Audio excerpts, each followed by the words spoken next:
para esse retorno? O Flamengo administrando a vantagem que construiu, né? Mas uma vantagem pequena. Pequena, mas eu acho que passa um pouco pelo que foi o jogo de hoje, né? O confronto de hoje do Internacional com o Atlético Goianiense. Acho que o Flamengo, até pelo adversário também, ter jogadores que estão sendo poupados pela sequência, né? A gente tem um Atlético sem a sua força máxima, com vários desfalques e alguns deles, inclusive, por sequência de jogos. Então a gente vê como, pela situação que a equipe vive no Brasileiro, o foco parece estar... Não estou dizendo que vai chegar derrotado amanhã, não é essa a questão. Mas o foco está na recuperação dentro do Brasileirão, né? No reinício, no segundo turno, já contra o Fortaleza no próximo fim de semana. E acho que isso também tem um peso no confronto. E o Flamengo precisa dar uma resposta, né? Depois do fim de semana. Sim, onde as coisas não foram bem. Aquele 4-1 diante do São Paulo. E a discussão principal, né? Dentro do modelo, dentro das escolhas, dentro dos times que têm ido a campo, como a questão defensiva parece muito mais urgente do que a forma que o time ataca, né? E que é um debate muito mais usual no nosso dia a dia. O Flamengo, não só pela ausência do Rodrigo Caio, o Flamengo é uma equipe muito mais frágil do que no trabalho anterior, para se defender. E isso passa pelo modelo, passa pela forma como o time se protege, principalmente depois que perde a bola. A transição defensiva do Flamengo, ela é bem mais falha do que o perde-pressiona que o time conseguia exercer ainda no trabalho do Jorge Jesus. Eu acho que esse é o ponto-chave. Claro que é um ano que tem uma exigência física, claro que não, a gente está longe das CNTPs, né?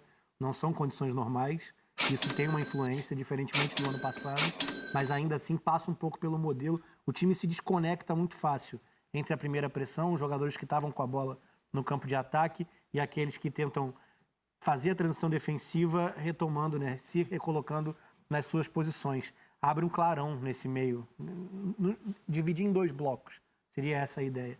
E estoura na linha defensiva. Claro que a gente está falando de erros individuais, claro que a gente está falando de um time que não tem encontrado ainda o nível do seu melhor futebol no ano passado. Mas ainda assim, passa muito por escolhas também do Domi e essa evolução virá com o tempo, se esse tempo for dado.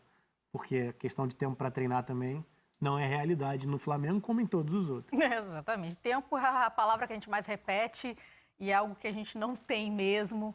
Quem trabalha com esporte, futebol, principalmente, obviamente, para os jogadores e para os técnicos. Losete, inclusive agora... Mas o gabarito. Oi? Mais um gabarito de Rafael Rezende. Não tem o que dizer. Amigo é para essas coisas. Losete, da próxima vez ele vai falar primeiro. Joga para lá para eu falar aquele gabarito.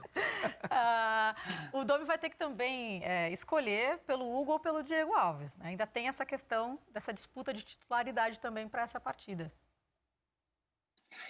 Eu sempre que eu escuto dizer que o técnico tem um problema e o problema é escolher entre 2 grandes jogadores, eu não acho que seja um problema. O problema é não ter nenhum bom goleiro. Com certeza. O problema tá do lado do Atlético Paranaense, que está cheio de desfalques e tem que enfrentar o melhor elenco do futebol brasileiro e vencer fora de casa por pelo menos um gol para levar para os pênaltis, né? Eu já disse, eu manteria o Hugo. Eu acho o Hugo... É o momento dele, ele está bem demais, ele não teve culpa nos gols na vitória do São Paulo. É um goleiro, assim, tá super confiante, tem explosão, tem velocidade. Claro que o Diego Alves tem uma história que não dá para se comparar ainda à do Hugo. Tomara que um dia o Hugo alcance patamares semelhantes, mas eu acho que o Hugo hoje é o momento dele. E agora, se jogar o Diego Alves, isso não representa um problema para o Flamengo, longe disso, só tem solução. Eu acho que o problema do Flamengo é esse que o Rafa citou, é um time desconectado quando perde a bola na sua fase defensiva, oferece ao adversário uma oportunidade de jogar perto da sua própria área que o time do ano passado não oferecia. E é aí que eu vejo o jogo mais aberto do que eu via Inter e Atlético Goianiense. Porque eu não vejo no Flamengo a capacidade de controlar um jogo sem que haja emoção, entre aspas, de um lado ou de outro, como eu vejo no Internacional. Eu acho que o Flamengo vai tentar posicionar seu time à frente, vai tentar vencer o jogo, não vai tirar a velocidade do time com a bola, e aí vai se expor a esse tipo de problema que é o que acontece quando perde a bola e tem muitos jogadores no campo de ataque.